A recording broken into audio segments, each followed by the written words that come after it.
All right, let's just jump right in. It's pretty much impossible to ignore the new generation of weight loss drugs. I mean, they're everywhere, on the news, all over your social media feeds.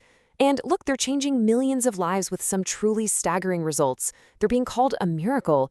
But like with any powerful new tool, there's a whole other story unfolding just beneath the surface, one that most people aren't talking about yet.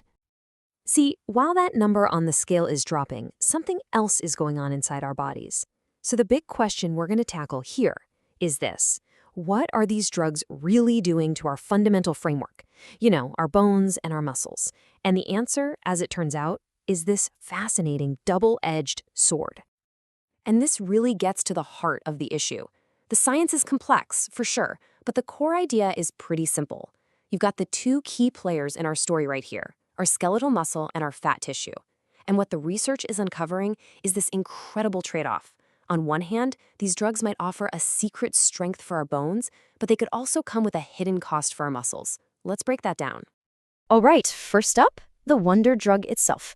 Let's get a quick handle on what these medications actually are and, frankly, why this whole conversation is so incredibly important. The stakes here are just huge. According to the Global Burden of Disease study, we're talking about roughly 1.71 billion people around the world living with musculoskeletal diseases. Think osteoporosis, sarcopenia. That's a massive, massive chunk of the global population. So you can see why any new treatment that messes with our frame is, well, kind of a big deal. So at the very heart of these new drugs are these two hormones called incretins, specifically GLP-1 and GIP. Now, your body naturally releases these from your gut right after you eat. They're like these little messengers that run around and tell your body how to manage its blood sugar. And these new drugs, they're basically supercharged, long-lasting, synthetic versions of those exact same messengers. And this right here is where our story takes a really interesting turn. Researchers are now asking a much bigger question. As this quote from the Journal of Advanced Research puts it, could these drugs be a magic bullet, not just for weight, but for musculoskeletal diseases too? Or is there a catch? Let's start with the good news, and honestly, it's a potential game changer. It looks like these drugs might have an absolutely incredible and totally unexpected bonus effect on our bones. Whoa, okay, I know this diagram looks like a final exam in biochemistry, right? But you do not need to understand all the details, just this one key idea. Those arrows show that the drug is communicating directly with your bone cells. This isn't just about making you feel less hungry, this is a direct conversation happening with your skeleton. So what's it saying? Well, animal studies suggest it's sending some very positive messages.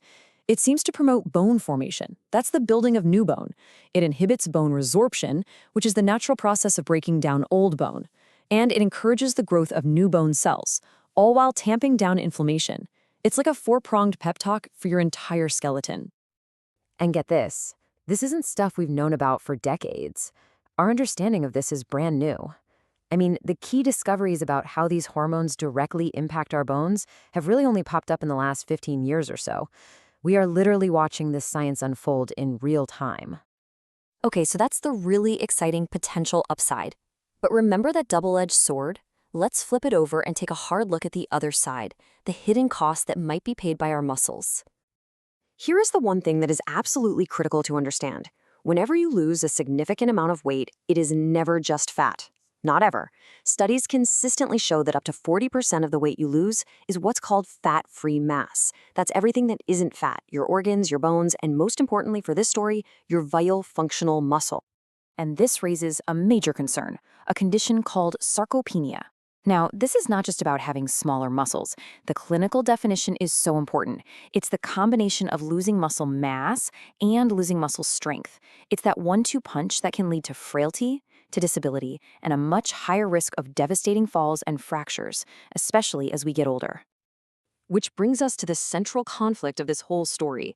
Are these incredibly effective drugs unintentionally pushing people, especially older adults, towards sarcopenia?